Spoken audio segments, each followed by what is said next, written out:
Ya, baik, shalom, selamat siang Ibu dosen. Saya atas nama Novika Magdalena Lucy dengan NIM 1915001. Jadi di sini materi yang saya pilih yaitu materi yang menyangkut dengan grafimetri. Dan sudah ada satu jurnal atau satu artikel yang saya dapatkan yaitu dengan judul penetapan kadar pemanis buatan atau N-asiklamat pada selai dengan menggunakan metode grafimetri. Nah, untuk sedikit pendahuluan yang membahas tentang jurnal ini, di mana seperti yang kita ketahui bahwa bahan tambahan pangan atau disingkat dengan BTP adalah bahan yang ditambahkan ke dalam pangan untuk mempengaruhi sifat atau bentuk pangan. Nah, hal ini menurut Peraturan Menteri Kesehatan Republik Indonesia tahun 2012. Nah, banyaknya bahan tambahan pangan dalam bentuk murni dan tersedia dengan harga yang relatif murah, ini akan mendorong meningkatnya konsumsi bahan tambahan pangan bagi setiap individu.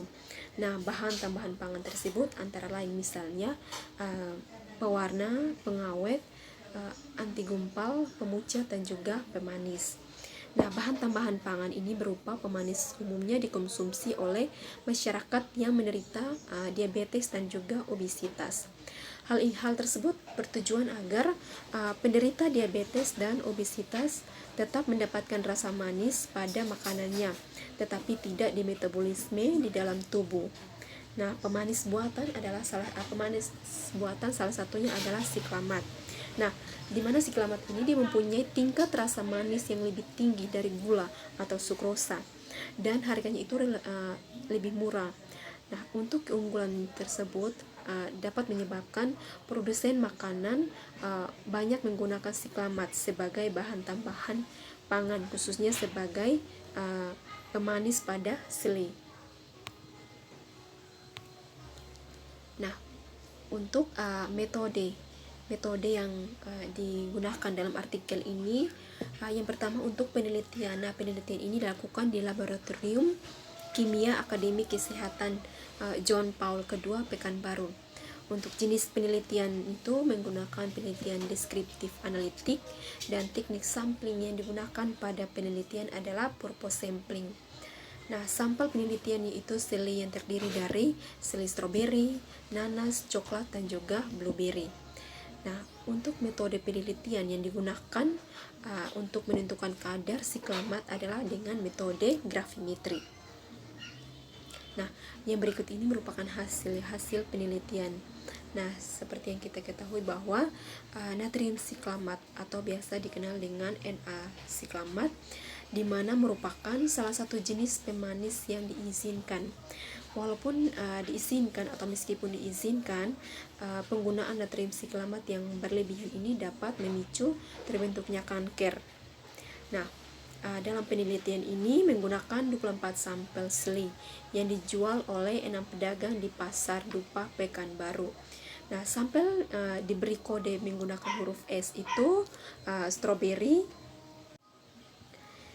dan N itu adalah nanas, serta C itu adalah coklat, dan B adalah blueberry.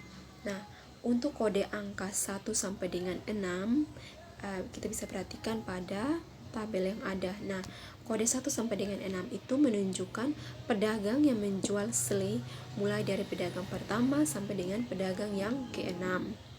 Nah, uji kualitatif ini digunakan sebagai uji pendahuluan untuk menentukan bagaimana keberadaan siklamat di dalam sampel selai. Nah, jadi uji kualitatif siklamat ditandai dengan terbentuknya endapan putih yang dimana merupakan barium sulfat dengan BaSO4.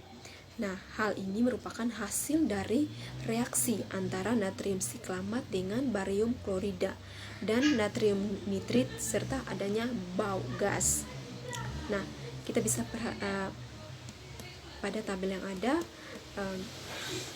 di sini dikatakan bahwa ada 13 sampel selai yang positif mengandung siklamat, dan ada 11 sampel selai lagi yang tidak mengandung siklamat.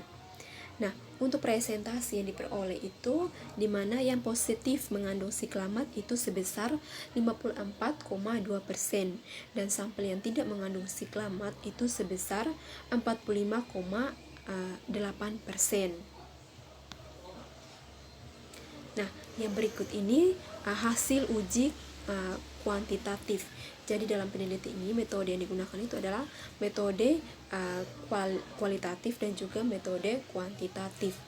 Nah, untuk metode kuantitatif ini dilakukan pada semua sampel yang baik yang positif dan negatif pada hasil uji. Nah, hal ini dilakukan untuk menentukan kadar siklamat yang terkandung di dalam sampel. Jadi, metode uji kuantitatif yang digunakan adalah metode gravimetri. Nah, metode gravimetri ini merupakan metode yang digunakan untuk menentukan kuantitas suatu analit dengan pengendapan. Jadi, dari hasil uji kuantitatif ini diperoleh bahwa seluruh sampel seli ini mengandung siklamat dengan kadar yang bervariasi.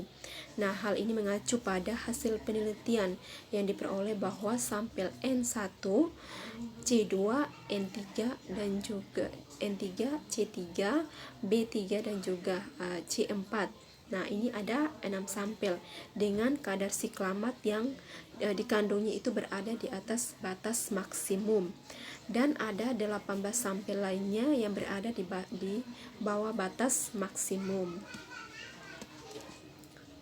Ya, jadi berdasarkan hasil uji kuantitatif ini diperoleh bahwa untuk sampel N1 memiliki kadar siklamat tertinggi sebesar 2728 mg per kilogram. Lalu ada C2 itu sebesar 1184. Lalu N3 itu 2088. Lalu C3 itu ada 1908, B3 itu diperoleh 1424 dan C4 1428, N5 itu diperoleh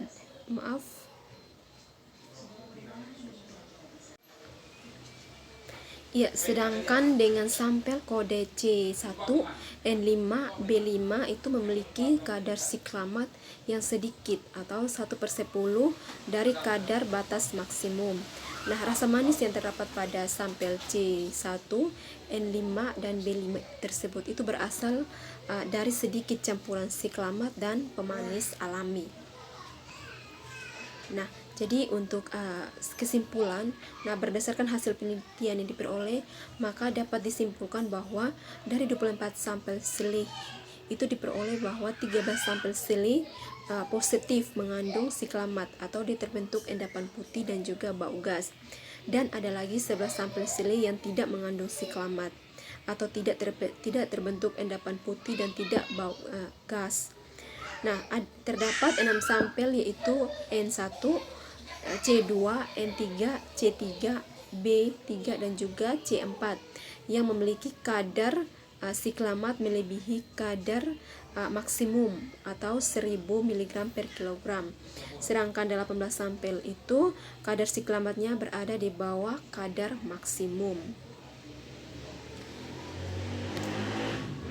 Ya, baik, jadi terima kasih. Demikian penjelasan singkat mengenai materi gravimetri. Terima kasih dan shalom.